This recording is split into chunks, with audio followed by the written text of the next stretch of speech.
This is what actually happens when you're building a home as opposed to buying established.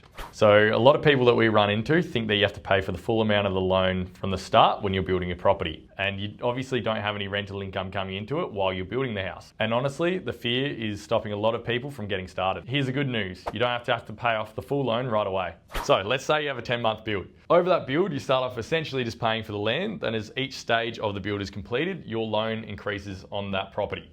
Over the 10 months, works out to be the full amount at the back. So how do we pay for that? So say you're buying a property worth $750,000, that could work out to be $30,000 of stamp duty if it's established.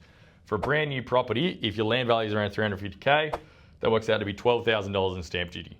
What you can do is you still borrow the extra 18 grand for the difference and you put that into a kitty.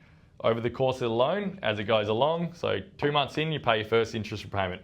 Then in 4 months, you pay your next one. And as it gets bigger and bigger, you keep eating into that kitty. So 6 months, 8 months, and eventually you're left down with whatever's left at the end of the build, but you got a tenant in there. So if you're stressing about repayments on day one, or even getting through a build process, you can breathe. These are little changes that make a big difference. If you're not sure how it works, just get in contact with us.